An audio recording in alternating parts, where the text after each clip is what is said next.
In American politics, the age of a president has always been a subject of public fascination, and at times, intense scrutiny. The presidency is arguably the most demanding job in the world, requiring immense physical stamina, mental acuity, unwavering focus. The American people, and by extension, the media that informs them, have a vested interest in knowing that their leader is fully capable of handling the immense pressures of the office. This is not a new phenomenon. Questions about a candidate's health and vitality have followed figures from Franklin D. Roosevelt, Ronald Reagan. Today, as we stand on October 1st, 2025, this conversation has taken on a renewed and powerful significance centered on the two oldest men to ever seek the presidency. The media's role in this discussion is pivotal. As the primary conduit of information for most citizens, how news organizations frame the age and fitness of a candidate can profoundly shape public perception. Every speech. When the media turns its lens on President Joe Biden, the topic of his age is frequently front and center. This isn't just a passing mention, it's often framed through a persistent narrative of fragility and cognitive decline. News reports, cable news segments, and online articles all contribute. A verbal slip-up during a major speech, a moment of hesitation when answering a reporter's question, an unsteady gait while boarding Air Force One. These instances are dissected in minute detail, with pundits and analysts speculating on their deeper meaning regarding his fitness to govern. The repetition of these clips creates a powerful, lingering impression of a leader who may be struggling. The language used is pointed, reinforcing this narrative, with words like frail, confused, gaffe-prone, and forgetful. News packages are frequently edited to emphasize his pauses or stumbles, sometimes cutting away, just as he recovers his train of thought. This selective editing can create a distorted picture, removing the context of a long day of official duties, or the simple reality that public speaking is challenging for anyone.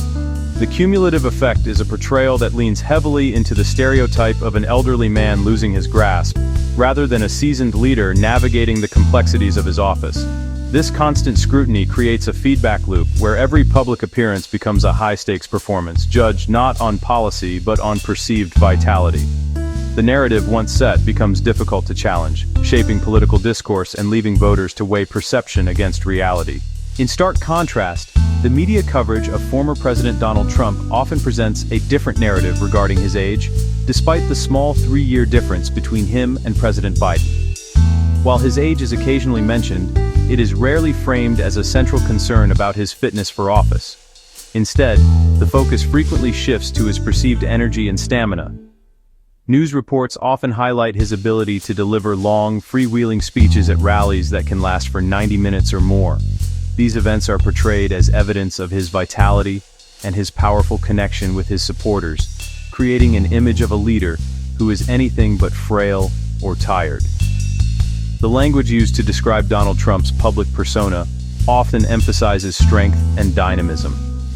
He is frequently characterized as energetic, bombastic, commanding, terms that project power rather than vulnerability.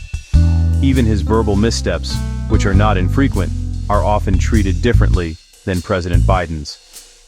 When Trump misspeaks, conflates names, or makes confusing statements, they are often framed by some outlets as part of his unconventional, off-the-cuff style, rather than as indicators of cognitive decline.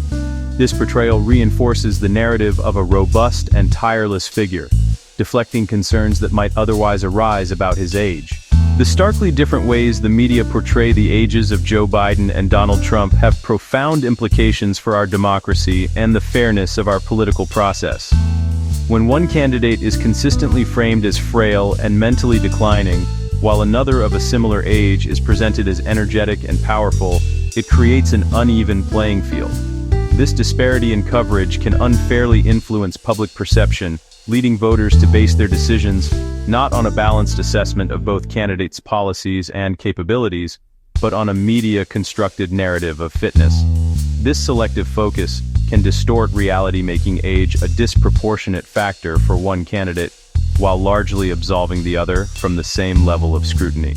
This biased framing erodes the public's trust in the media as an impartial arbiter of information. When audiences observe that gaffes from one leader are amplified while similar mistakes from another are downplayed or ignored, they may conclude outlets are pushing a political agenda rather than reporting objectively. This perception of bias can lead to increased political polarization, further entrenching partisan divides. As citizens retreat into their respective media bubbles, the common ground needed for democratic debate and compromise shrinks. Ultimately, this isn't just about one election. It's about the long-term health of our civic discourse and the very foundation of an informed electorate.